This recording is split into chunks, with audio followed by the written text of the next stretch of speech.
This is an episode of the day in the life of a freeze-dried business owner. My name is David and I run a business called Freeze Dried Depot in Boise, Idaho. I also host this YouTube channel called the Freeze Dried Business. And so if you're interested in freeze drying, if you're interested in knowing what people are doing, running a business using their freeze dryer, subscribe to this channel right now and you'll be notified of different videos that I produce about running a freeze-dried business. But today, we're going to be doing a point of view type of video, a vlog about what I'm doing today in my freeze-dried business. And fortunately for you, I am delivering a new wholesale order to a new client in Wilder, Idaho. It's about an hour from where I live in Boise. And so what I'm going to share with you is just a little bit about what I go through in my process when I get a new client. And the client actually contacted me through my website, freezedrydepot.com, back in the fall, and they were wanting me to freeze dry some of their fruit because they have a big farm. And I didn't have the capacity at the time because it was during the holiday season and it gets really busy. So I kind of postponed that. We also kind of just lost track. It wasn't a bad relationship or anything, but they contacted me about a month ago and said, hey, we're still interested and we're ramping up for kind of our season for people to come to the farm and to their ranch to pick their own types of fruits and things like that. They also were interested in continuing the conversation about freeze drying their fruit for them to do it more of a private label. It's something that I put off quite a bit in my business because I really don't know how to private label something, but I'm less intimidated by it now. And I've done it for two different people now so far in 2024. And I'm going to try it with this individual as well because they have different types of plums and peaches and cherries. And they would just like me to freeze dry this for them as a service. And then they will private label them themselves. So we're going to talk about that with them today. I'll share with you what that conversation entails and kind of what came out with it, and then we'll kind of continue the conversation to tell you about what that business and that contract might look like. But I want to share with you actually what I'm going to be doing on the computer to create this invoice for them so you can kind of better understand what this is all about. So all right, when I started my freeze drying business, I wanted to create a template to make it really easy for me to create an invoice for all the people that I was going to be doing either consignment with or wholesale, and you really don't have to recreate the wheel. There's other templates out there online for you, but if you want to use this one or you want something that's just something that I use because you watch this channel a lot and you watch my videos, I'm happy to share that with you, and I'll include that on my website through my email subscriber list at freezedriedbusiness.com. So if you want this template, I'll provide that for you through being on my email list. So go to freezedriedbusiness.com, subscribe to my email newsletter, and I'll also send you this, as well as I've got a spreadsheet template for how to calculate your profit margin. So I can send you those things. But getting back to this, I wanted to share my screen just so you knew, as of this morning, before I go and deliver this to my new wholesale client, this is really what it is. So what you're seeing here is I've got my name of my business. I've also got my address. I've also got my website. I've also got their name and their address. And then I also put the attention to whoever I'm working with for my wholesale person. So I blocked these out just because I'd like to keep my addresses and my clients kind of private, except for the name. So you can look up the shed at Garrett Ranches if you want to. But we've got our issue date. So here is when the invoice is issued. And then we've also got all of the products down here. Now, I blocked out what my unit cost is because you can set up whatever type of discount you want for your clients to have based on your wholesale prices. But I am going to share with you here, this is all the different products that I offer or they've selected in their wholesale order sheet. And so they've got all different types of ice cream. I've got different candies, as you can see, and different types of fruits. Here's the quantity. This would be where you put your unit cost. So this is the price that they get when they purchase. And then also this is the suggested retail, because in wholesale, you might have a suggested MSRP, something that you're going to see in the shelf for pricing. That's kind of your opportunity to tell them this is what the going rate is for this particular type of freeze dried product. but it's also something that can be suggested. So you can just say, hey, you can price it up more because you're buying from me wholesale, but you can also structure the contract to say, no, you will list the prices at this if you want to purchase from me. So that way you don't have various different prices all over the different stores that you're going to have wholesale at. So anyway, very basic product description, quantity that they're purchasing, what's the cost to them, and then what's the suggested retail for that product. Down here, I've also got, hey, how are you going to pay for this? You can either pay and send a check to me, or you can do it via PayPal. If you have any questions, you can also contact me. So that's basically it for the wholesale sheet. And so what we're going to do is we're going to print this off. All right, so now that we've got that all printed off, I'm gonna go downstairs and just show you what I've loaded up in the truck, and then we'll head out and head to Wilder, Idaho. All right, here's my truck, and sorry, it's got a lot of different kids' bikes and stuff back here, but these are the 3 different orders of boxes that I've got, and I've got my wholesale invoice for them, so I'll be giving this to them, and then also I've got all the different products in here. So maybe let's just pull one of these out, and I'll share with you what this all looks like. Okay, so this is the fruit box. So I'm just gonna open this for now, just so I can share with you what's in here. A great way to get boxes like this for free, by the way, is just search for your connections and your friends and family. See if people work at, a UPS store, see if people work at manufacturing facilities, anything like that, that basically they've got a lot of different products that get shipped to them, and they're looking to kind of discard all their boxes. This is a great way for you to remove that. You don't have to go over the top at the point that you're maybe smaller, just like me. I don't need to go buy custom boxes with my logo, things like that. I did that in the past, and it just ended up costing me more money.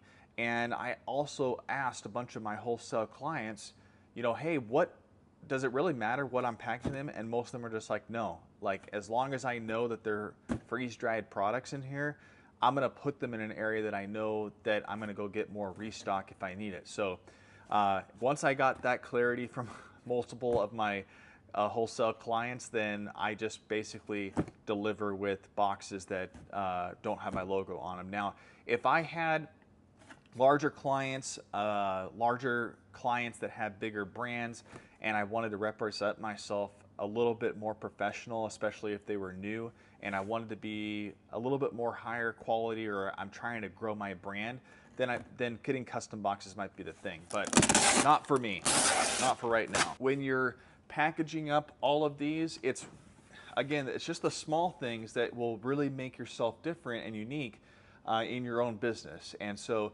you want to kind of see what your own type of tailor of your business is going to be like. And when I say tailor, meaning what's the differentiator? Sometimes it's the small things.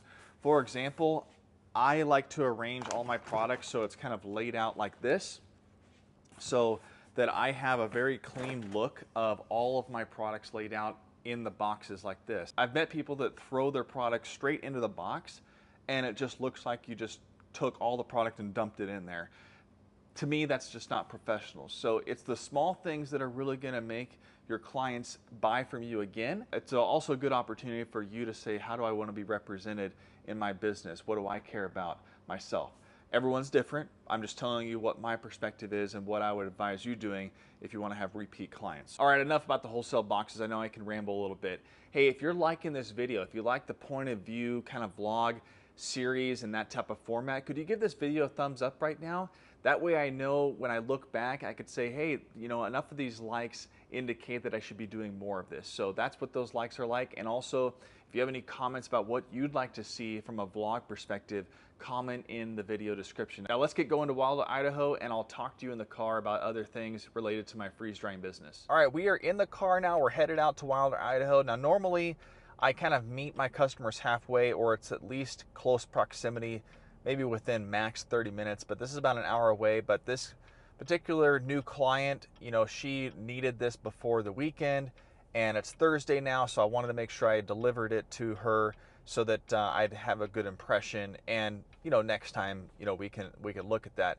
Now when it comes to wholesale and making local deliveries or shipping, Deliveries, by the way, you can charge for that if you want to, but if it's worth you to just kind of include that in your service, then you just don't charge for it. You can, as a business, write that off in terms of mileage. So that's another benefit to having an LLC or some type of business entity for your freeze drying business, if you don't have one, is that you can use different things to write off different things that you're doing in your business, and that includes using your own personal vehicle. You can write off the mileage for specific work-related tasks, things like that. Now, you can have a work vehicle as well if you want to. You have to use that vehicle more than 50% of the time in your business compared to your personal life. Now, you want to make sure you check with your accountant on that to make sure that, this isn't financial advice on my side, but this is something that I've talked with my accountant about. And so you have to drive a vehicle more than 50% for business purposes to be able to write off the actual car, the payments, or whatever type of method you're using for your accounting of that vehicle. But if you're just using your personal vehicle, then go ahead and write off the mileage. And actually, the US government did increase that. I believe it's close to 65 or 67 cents per mile.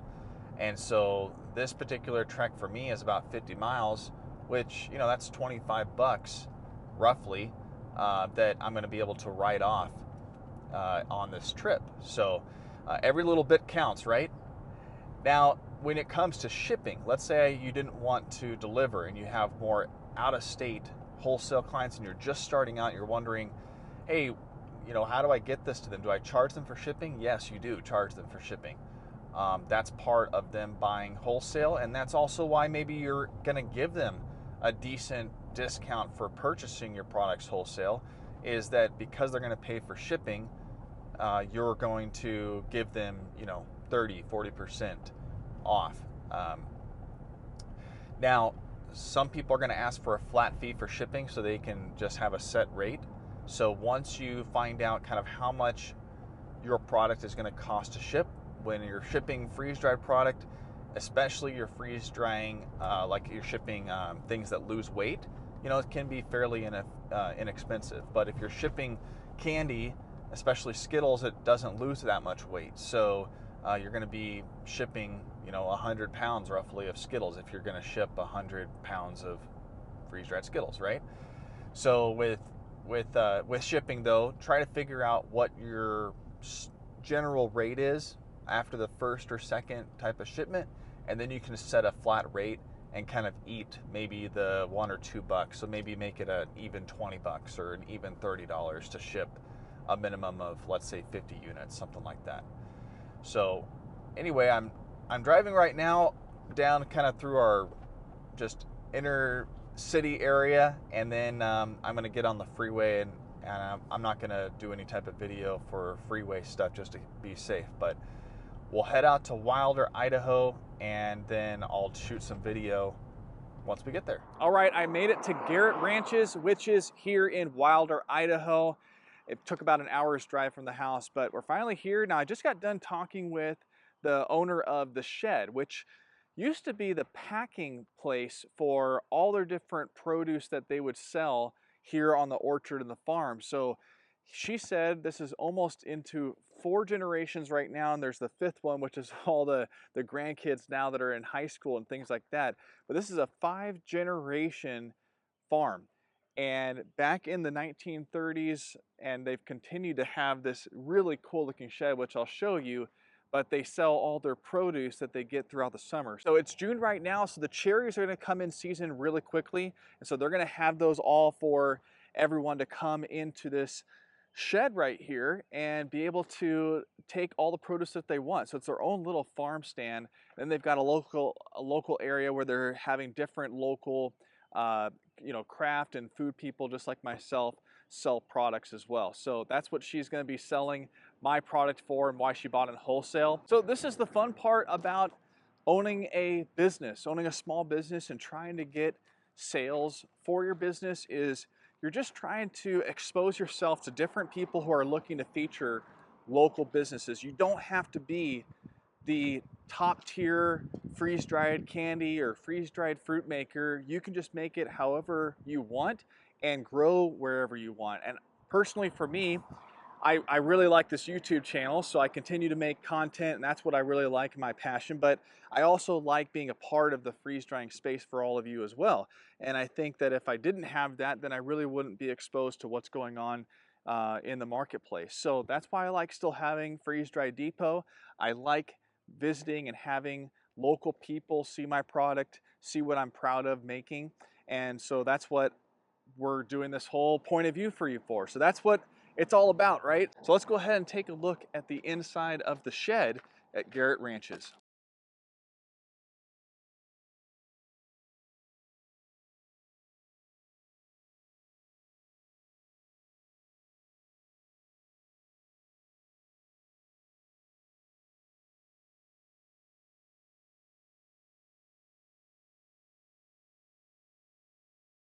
All right, so right around here is where they're going to put all their produce. So they're first going to be getting their cherries in bloom and in harvest. And so they're going to put all the cherries here for people to come in from these different doors and be able to come in and get all their produce. And they've got peaches, and they've got different types of peaches that they sell. One of their top selling peaches is the donut peach, which is really sweet. And so they said that that's one of their top sellers. But anyway, as you can see here, this super cool packing shed that's here in Wilder, Idaho. You can kind of see how throughout different generations that people would come in here and get produce and be able to have a market here when they were in the local area for different farms and supporting each other. And they're still doing that today. So they do some wedding venues in here.